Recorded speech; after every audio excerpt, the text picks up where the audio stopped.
Hello mga sir! Magandang araw sa inyo! At ngayong araw na to, pag-uusapan natin is about mga public road markings. Yung mga basic lang for the beginners.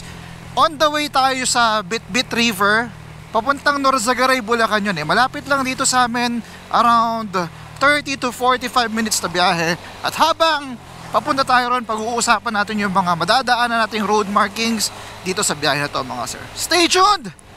Like nyo naman tong video at subscribe kayo kung may matututunan kayong bago dito sa video ko. Yes sir! So una natin pag-usapan yung tinatawag natin na road shoulder line. 36 kilometers away tayo from Luneta Park.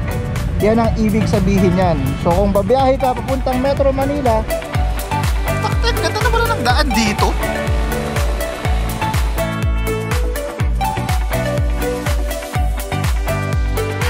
So yan, ito na yung pares natin mga sir. Silver play button.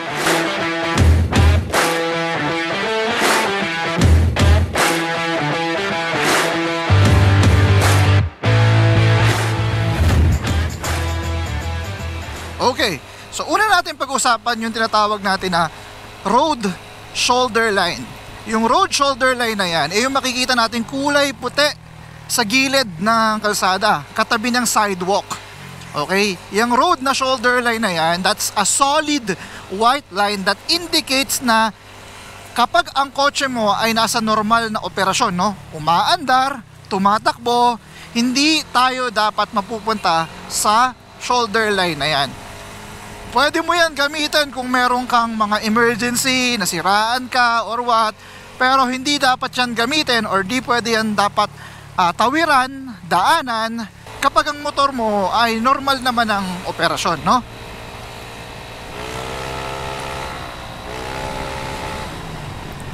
It's a nice day to ride today.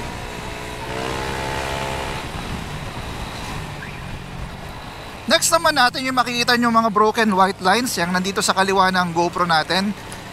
Most commonly known yan as the lane separator, no? Yan yung nagse-separate ng isang linya papunta sa isang linya, di ba? Pwede kayong mag-overtake dyan whenever possible, anytime that you want, basta safe mga sir. Pwede kang maglipat-lipat sa lane, basta broken line. Yan, nakikita nyo yung broken line, nawala na. Yan. So, lane separator yan. Meron tayong isa, dalawa, tatlo. Nabura lang yun nandito pero merong tatlong lanes dyan mga sir. Dito naman tayo sa next nating lane separator, no? Dito naman sa ganitong klaseng solid white line, makikita nyo yung road shoulder line dito sa kanan ko. Tapos meron tayong lane separator dito sa kaliwa natin. This also indicates the difference between your incoming traffic sa kayong lane mo. But the difference is, kapag nakita nyo na solid white line yan, mas madalas yan na ini-indicate na yung pag-overtake is avoid. Kumbaga, kung maiiwasan, iwasan. Pero actually, pwede kayong overtake whenever possible, whenever safe. Pero usually, makikita nyo yan kapag malalaki yung kalsada, papuntang probinsya.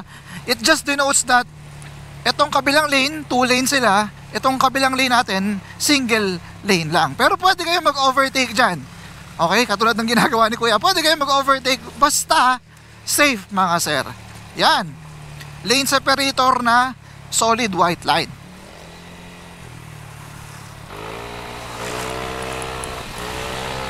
Dala rin pala natin yung silver play button natin. Mamaya papakita ko sa inyo, i-unbox natin. Actually nabuksan ko na siya kagabi pero hindi ko pa siya sinasabit kasi gusto ko rin makita ng mga subscribers ko. Gusto ko makita ng mga makasir dyan, mga followers ni Sir Mel, yung ating silver play button ni in-award ni YouTube. Babasahin ko rin sa inyo yung dedication, saka kung ano yung mga laman ng box. Ayun, nakita nyo yan, balikan natin Meron ako nakita na isang importanteng road markings para sa mga beginner. So makikita nyo rito, Meron nagsasabi ang tawag nila dyan is pampagising, no? Pero we call it as rumble strips. Kasi pag dinaanan mo yan, para ka nagra-rumble-rumble, no? Dadadadadadat, gano'n yung mararamdaman mo dyan. A rumble strip indicates na merong something ahead. Maaring may pedestrian lane, may intersection, may toll gate, at kung ano pang pwedeng mga hazard sa harapan. Pwedeng papunta ron, pwede rin papunta sa likuran. Basta pag nakita nyo yung rumble strips, medyo mag-minor kayo kasi merong something sa harapan yan. Either 400 meters away or 100 meters away. Ibig sabihin lang yan, ginigising ka niya, kinukuha niya yung attention mo kasi merong kang aabangan dun sa harapan. Ayun, yan yung rumble strips. Tingnan natin kung anong meron dun, ha. Okay, so daanan natin yung rumble strips. Ayan. So hindi pa natin nakikita kung ano yun nandun sa harapan. Pero ito, eskwelahan kasi to. Kaya most probably, ayun, no, merong pedestrian lane. Daanan ng tao, tawiran ng tao. So ayun mga sir, rumble strips para sa inyo. So ito, makikita nyo naman, 2 lanes lang din, di ba? 2 lanes lang din, pero ang lane separator dito, broken white line. So, ibig sabihin yan, anytime, pwede kang umovertake basta safe. Okay? Yung solid white line kasi, mas sinasabi niya sa'yo na mag-ingat ka, mag-overtake. Yun yung ibig sabihin ng solid white line. Mas mag-iingat ka. Pag ganito naman, anytime pwede ka mag-overtake, pero syempre dapat safe ka pa rin. Yun, meron pa ako nakitang isang road marking na i-discuss ko sa inyo. So ito naman, ang ibig sabihin naman natin dito sa road marking na ganito, tawag natin dyan landmark. Okay? So para sa mga beginner dyan, sa mga newbie, paano binabasa itong mga ganitong klase ng landmark? So makikita nyo dito letter K, tapos may number 0036, tapos may nakasulat na letter B 2. Okay, so ang ibig sabihin ng letter K, that's kilometer. 36 kilometers away tayo from Luneta Park. Yan ang ibig sabihin yan. So kung babiyahe ka papuntang Metro Manila, mga 36 kilometers ang babiyahihin mo para makapunta ka ng Luneta Park. Ganun kalayo tong estanting to sa Luneta Park. Tapos ito namang letter B, merong nakasulat na number 2. Ibig sabihin yan, we're 2 kilometers away from the next city of Bulacan. Okay? Letter B. Minsan letter N, ibig sabihin Norzagaray. Minsan letter SJ, ibig sabihin San Jose. Minsan letter SM, ibig sabihin naman San Miguel. Ito ay acronym ng susunod na city kapag nagbiyahe tayo ng 2 kilometers papunta ron. Okay? Landmark para sa mga newbie. Yes sir. Yung mga landmark na yon, napakagandang ano nun eh, parang reference. Kung wala kang Waze, wala kang mapa, dun mo malalaman na yun na yung next city, or kung nasan ka ng city, gaano ka pa kalayo sa pupuntahan mong lugar, and so on and so forth. Very nice, di ba?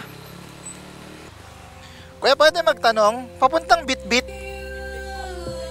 diretso lang, malayo pa? Sige, salamat.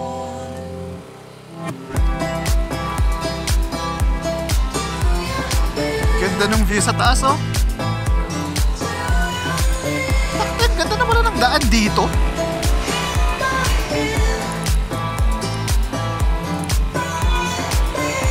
Wow, ang ganda naman ng kalsada rito.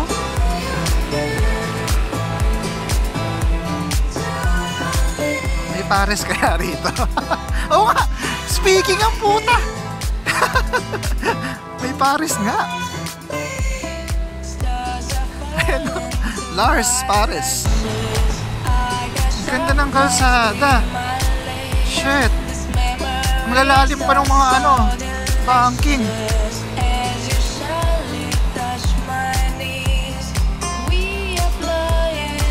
Wow! Wow, shit!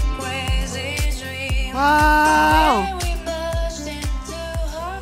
Ganda!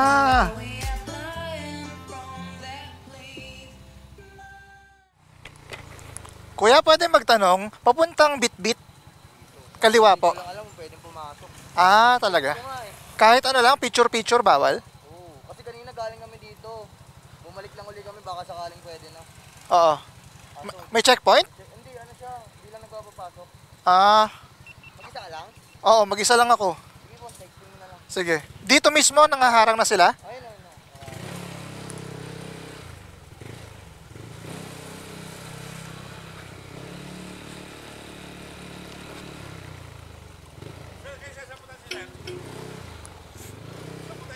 Magpipicture lang sana dun sa Bitbit.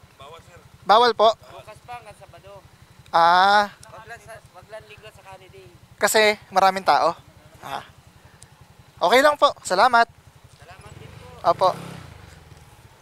Yun lang. Doon na lang tayo sa kakaninang nakita natin na ano. Lugar. Bawal! But from that intersection, mga 10 to 15 minutes away lang yun eh. Balikan na lang natin siya sa mga susunod na vlogs. Pwede kayong maligo doon, pwede kayong mag-ihaw. Merong mga nagbebenta ng mga fresh tilapia doon mga sir. Fresh hito. Pwede kayong magpaluto, sama nyo yung pamilya nyo. Pero syempre, social distancing pa rin. Siguro, since bawal pumunta ng Bitbit River, dito lang kami dito lang yung mga riders nakatambay sa overlooking. Kunin natin yung drone natin. Palipad tayo. Wait lang, tanggalin ko lang yung aking gloves. Let's go. Tawid tayo.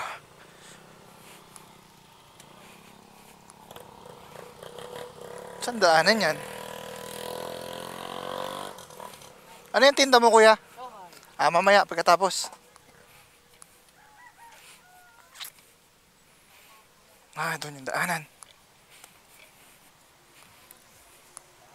Tara, tara, tara. Ah, ganda nga. Kaya pala sila nandito. Kaso, yun o, may mga kalat. Dapat, hindi sila nagkakalat. Hello! Bawal umakyat ng Bitbit. Bawal nga po eh, pwede mo mapidyo. Sure. Paalam mo, shoutout kita, nagbablog ako eh. King po, King. Taga saan? Bulaan po. Saan sa Bulacan? Loma. Ah, malapit lang. Oh. Paalam mo, brother. John Antonio. Shoutout ko kayo, naka-vlog kayo ha. Ha? Oo, naka-on yan.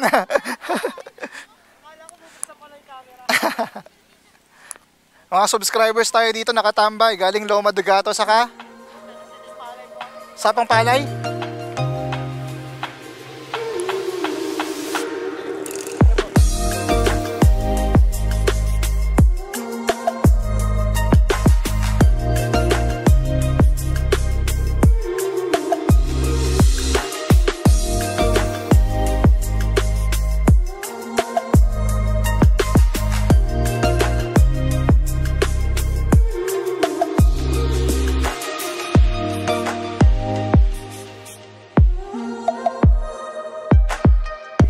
Ryan, Gerald, sino pa? Nagbablog ako, Loren, saka sige, una na ako ha. Nice meeting you. Kaya hindi Aerox yung ginamit ko kasi hindi siya kasha. Ayan.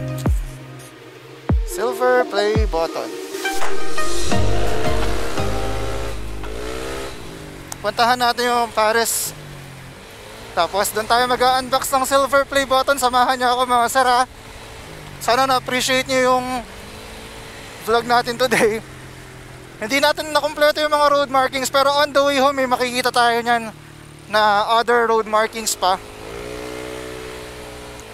Ang ganda naman ng banking dito oh. Oh.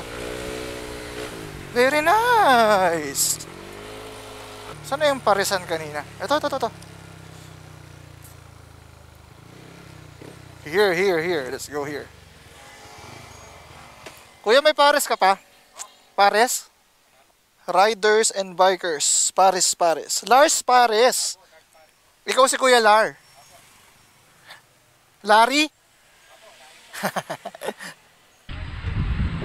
Doon tayo po pwesto. Bibili lang tayo ng buko sa kabila. Tapos unbox na natin yung ating silver play button doon. Ate, magkano sa buko? 10 pesos lang.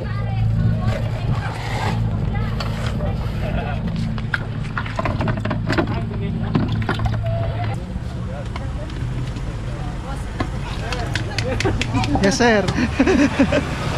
Shoutout, may mga subscriber tayo dito kumakain. Uy. Ano ulit? Cesar Grelios ng Novaliches, Quezon City. O talaga? Pumadya ka hanggang Novaliches? Okay ah. Nice. Ivan Arnedo. Ivan Arnedo saka Jorotan Arnedo. Jorotan magkapatid. Ha? Elbert. Kuya Elbert, kain tayo. Sige ka. So yan, ito na yung pares natin mga sir. Tapos ito na yung silver play button natin. Pero mamaya natin buksan ha. Pag may merienda lang tayo saglit. Ang ganda nung ano, may star anise pa dun sa gitna oh. Ayan. Inggitin ko muna kayo before ako mag-unbox. Yung pag-aaral kasi ng ano, ng mga road markings, maganda yan kapag kukuha kayo ng lisensya, babiyahe kayo ng malayo. Tapos lalo na pag medyo hindi pa kayo confident sa kalsada, maganda na maintindihan nyo yung mga road markings ng kalsada. Mamaya magdi-discuss pa tayo na iba while pa uwi tayo, yung mga madadaanan pa nating road markings na basic. Kasi meron pa mga road markings sa expressway na hindi natin madadaanan kasi naka-NMAX lang tayo eh. So hopefully may madaanan tayo mamaya na ano, mga solid yellow lines, yellow box, mga junctions, intersections, tapos i-discuss natin yung mga road markings na nandun. So kain muna tayo mga sir. Syempre may buko tayo, di ba? Yan talaga trip natin. Pares, buko. Kapag nagra-ride, taas kamay or comment down below kayo kung mahilig kayo sa pares. Diyan ko malalaman kung gaano karaming subscribers ko yung mahilig mag-ride. Tapos pagkatapos ng ride, ang hinahanap pares. Comment down. Quality. Ina, sarap ng taba. Lagyan natin yung konting sili. Bang! Quality. Rock. Ito si Kuya Lar, yung chef ng Lars Pares. Ayun, shoutout Kuya Lar. Thank you, thank you, thank you. John Mark M. Clavo. Yun, shoutout. Number 1 suki raw dito sa... Ha? From Ipo. Anong dala mo? Kotse? Bike. So, yan mga sir. Tapos na tayong magmerienda. Ayun, so naka-scotch tape pa to eh. Buksan lang natin. Hirap buksan ha. Op, tabi lang saglit. Yan. Bang! So before natin i-unbox yung or pakita yung Sermel natin, tama naman yung spelling, di ba? Sermel. So basahin muna natin yung nilalaman nito. Some 100,000 subscribers. Just far come. If your first subscriber like here, they could take you from one side of the domain to the other. That's far. It's today. Research side of the Yours sincerely, Susan. Ano ba itong battle to? Susan Wojcicki, CEO of YouTube. Sir. So yan yung kanyang parang dedication letter ba yan? Tapos may nakasulat pa rito. Siya yung gumawa ng silver play button ko. Si Kuya Rick. Kuya Rick, shout out. So ayan mga sir, this is our silver play button presented to Sir Mel for passing 100,000 subscribers. This is from the YouTube. So meron pa mga laman meron pang yan, share the recognition by allowing your team to purchase a personal creator award. Pwede palang bumili, pero kailangan siguro nasa isang team ka, kunyari parang mga Sermel followers. Hindi ko naintindihan, bala na si Batman. Tapos merong silicone pack, silica pack. So open natin. Wow. Very nice mga sir. Yan. Ganda.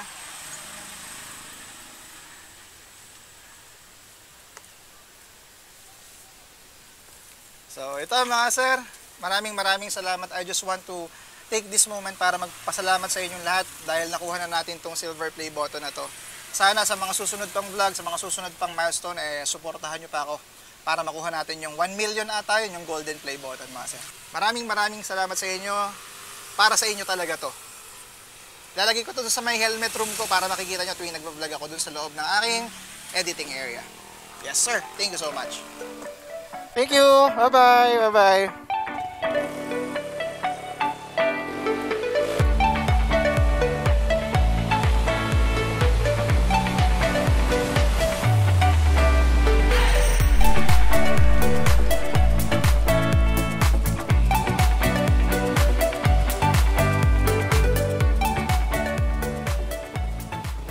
Ito naman yung tinatawag mga sir na yellow box. Makikita nyo yan, para siyang box na mayroong letter X sa likod. Yung yellow box na yan, makikita nyo yan sa mga intersection, kapag may mga stoplight, sa junction, basta anything na may putol yung kalsada or may kanto yung kalsada. Tapos, heavy yung traffic dun sa area na yon. Ang yellow box, sa madaling salita, respect the yellow box. Kapag merong stoplight at nakastop ka, hindi ka dapat umabot dun sa yellow box. Dapat wala ka dun sa loob ng yellow box, sa madaling salita. Okay? Kapag nasa area ka na sobrang higpit ng mga enforcer, ng mga pulis, yari ka. Kapag inabutan ka ng stoplight at nasa gitna ka or nasa loob ka ng yellow box, goodbye. Ticket ka niyan, ticket. Okay, so may na-encounter tayo dito na yellow solid line. So mapapansin nyo yung yellow solid line, nandun siya sa kaliwang side, no? Wala siya dito sa side natin. Makita nyo tong lane separator, yan yung linya niya. Tapos yun yung yellow line. Ibig sabihin mga sir, kapag nandun ka sa side na yon, bawal kang umovertake papunta dito sa akin. Pero yung mga nandito sa lane na to, pwede tayong umovertake doon sa lane nila. Kasi nga, yung yellow line na yan, okay, makikita nyo, okay, yung yellow lane na yan, nasa side ko ngayon. So, ibig sabihin, sa kurbadahan na yan, bawal umovertake yung lane na to, pero yung nandun sa lane na yon ay pwede silang umovertake. Okay? Meron tinatawag kasi na single yellow lane, meron naman tinatawag na double yellow lane. Ayan, ang ibig sabihin ng single yellow lane, ibig sabihin, sa side lang na to, bawal umovertake hanggang dun sa point na yon. Pag lagpas mo, pwede ka nang umovertake. Ngayon, pag sinabing double solid yellow line, makikita nyo, dalawa yung yellow line na yan. Ibig sabihin ng mga sir, both sides, bawal umovertake. Kaliwa at kanan, bawal umovertake. So, yun mga sir, yan lang yung yellow lane namin dito. Pasensya na. At sana naiintindihan nyo pa rin kahit na, ayan o, makikita nyo mga sir, ito yung lane separator, lane nila ang bawal umovertake. Gets? Ayun o, nasa kabilang lane yung yellow. Kasi sila ang bawal umovertake dun sa corner na yon. Tayo pwede. Pag ganito tayo. So, that's it for today mga sir. Sana may natutunan naman kayong bago at nag-enjoy kayo sa ride at sa unboxing ng silver play button natin mga sir. Kita-kits na next vlog. Yes sir! Bye-bye!